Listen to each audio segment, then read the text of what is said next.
وحده والصلاة والسلام على من لا نبي بعده أما بعد فأعوذ بالله من الشيطان الرجيم بسم الله الرحمن الرحيم قال الله تبارك وتعالى في القرآن المجيد والفرقان الحميد ولله على الناس حج البيت من استطاع إليه سبيلا وقال النبي صلى الله عليه وسلم من حج لله فلم يرفث ولم يفسق رجع كيوم ولدته أمه.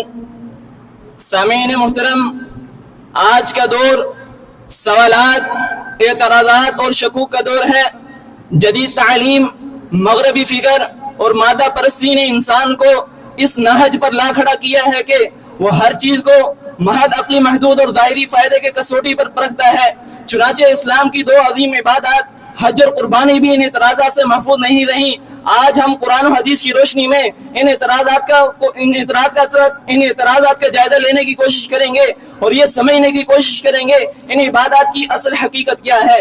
پہلا حصہ حج کی فرضیت اور مقام۔ رب العزت کا فرمان ہے وَلِلَّهِ عَلَى النَّاسِ حِجُّ الْبَيْتِ مَنِ اسْتَطَاعَ إِلَيْهِ سَبِيلًا۔ نبی کریم صلی اللہ علیہ وسلم کا فرمان ہے بنی الاسلام علی خمس شہادت اللہ الہ الا اللہ وإقام الصلاة وإیتاء الزکاة وصوم رمضان والحج البیت۔ بیت اللہ کا حج کرنا اسلام کے بنیادی رکن میں ہے۔ چنانچہ معلوم ہوا اسلام اس وقت تک مکمل نہیں جب بیت اللہ کا حج ادا نہ کیا جائے۔ سب سے پہلا جو اعتراض کیا جاتا ہے حج پر، حج مہنگا اور مشکل ترین عمل ہے۔ رب العزت نے قرآن مجید میں واضح طور پر ارشاد فرما دیا وَلِلَّهِ عَلَى النَّاسِ حِجُّ الْبَيْتِ مَنِ اسْتَطَاعَ إِلَيْهِ سَبِيلًا۔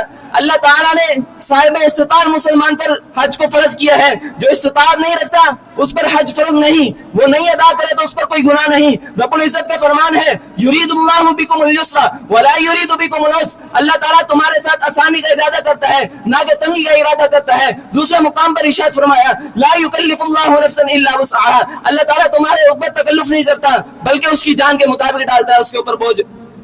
دوسرا اعتراض جو کیا جاتا ہے قربانی پر وہ یہ ہے کہ حج میں وقت اور وسائل کا ضیاع۔ حج میں وقت اور وسائل کا ضیاع۔ حج دنیاوی زندگی نہیں بلکہ اخروی سرمایہ کاری ہے۔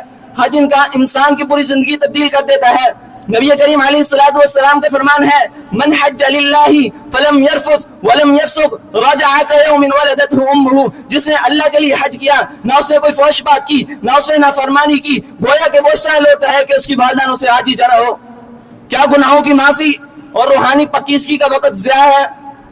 تیسرا اعتراض جو حج پر کیا جاتا ہے وہ یہ ہے کہ حج پر لاکھوں افراد کا اجتماع خطرناک ہے۔ یہ اجتماع دنیا کا سب سے بڑا پرامن اجتماع ہے جہاں امیر و غریب ایک لباس میں، بادشاہ اور فقیر ایک صف میں۔ یہ منظر دنیا کے تمام مناظر میں نظر نہیں آتا۔ کیا لاکھوں افراد کا مکہ مکرمہ جانا یہ غلط ہے؟ یہ اعتراض بالکل سراسر غلط ہے۔ دوسرا حصہ قربانی پر اعتراضات، قربانی کی مشروعیت۔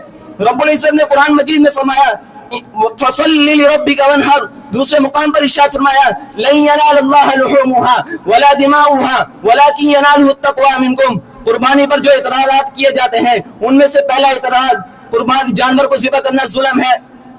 نبی کریم علیہ السلام کا فرمان ہے ان اللہ كتب الاحسان على كل شيء۔ اللہ تعالیٰ نے ہر چیز پر احسان کو لازم کیا ہے۔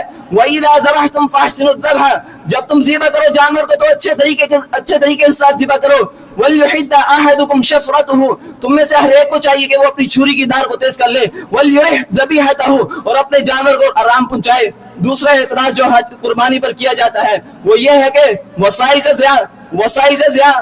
قربانی ایک عبادت ہے، محض رسمی کام نہیں۔ قربانی کے بدلے کسی اور چیز کو نہیں کیا جا سکتا۔